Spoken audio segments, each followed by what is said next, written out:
男人如果非要结婚，那有3个问题，你最好去提前问问他啊，用高效、高精准的方式去识别他的三观、人品以及性格底色。第一问呢，就是边界感把控，你就问他，你相信异性之间有纯友谊吗？啊，这个问题的回答能够直观地分辨出他是一种随时会给你带来帽子的那种多偶性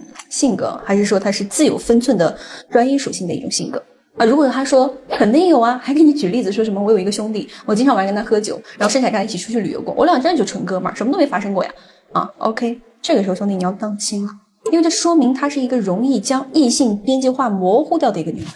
跟他在一起之后呢，你大概率都会听到一些不太好的一些言论啊，我们只是吃个饭而已，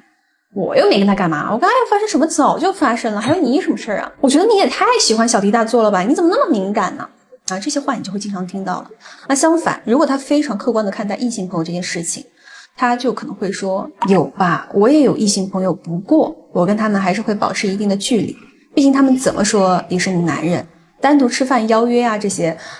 我感觉是不太好的，除非我提前跟我的对象报备好。那这种懂得把异性朋友和这种同性朋友之间的相处要有边界感、有差距的这种女生，她们对待感情也会更忠诚，她甚至可以跟你在一起以后是为了你去断开所有的异性的，这个就是值得深入了解的好姑娘。OK， 那还有就第二问，就是你要去问他对婚姻物质的看法。那现在很多创一代是不敢进入婚姻，大家知道原因是什么吗？其实就是怕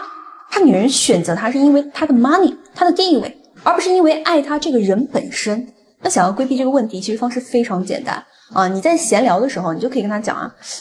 我最近有个朋友结婚了，我突然想问一下啊，你们女孩觉得结婚需要哪些必备的物质条件啊？那这个问题它有一个巧妙之处，就是无中生有，能降低他的一个戒备心，对不对？他不会觉得你是在试探他，而是在觉得你在咨询他。那如果这个时候他给你把什么彩礼标准都给你罗列明白了，对吧？包括3金5金这些标准说的明明白白，并且还强调这些只是基础，那你就谨慎一下了，因为他可能更看重的是婚姻带来的什么利益。那如果他不仅说了标准，还提到了感情是更重要的啊，比如说他会说什么，结婚其实更看重的是关系本身，毕竟婚姻是2个人的未来。那这种女孩的话，她就会有一种共存意识啊，她是不会把男人的付出当成理所当然的，她会跟你共情，有任何家庭危机的时候，她是有跟你在一起共同抗风险的能力的，她也是真正意义上的一种贤妻。好，那我们再来说第3问，就是他看待亲密关系的底层逻辑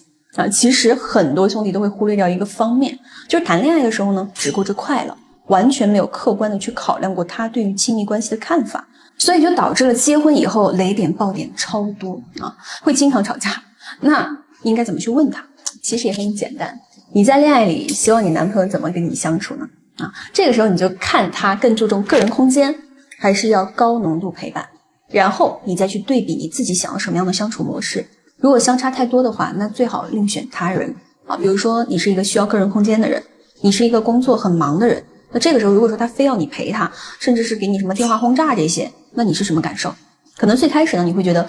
这是他需要我，没有关系，但是时间一长，一辈子你肯定是受不了的。当然了，这3个问题不是让你们一次性问完，而是要在合适的氛围、合适的时机去问。你们记住啊，跟女孩子相处，氛围烘托很重要，不要随便突然有一搭没一搭的来一句，只会让女生觉得很下头，知道吗？啊，合适的时机才能够得到你想听的真正的答案。同时，在相处当中，是不是也是让他不断的放下戒备心，与你亲近的一个过程？还是那句话啊，弱男才会去钻研什么技巧啊、情感啊之类的。我是焦哥，只教强男识人心。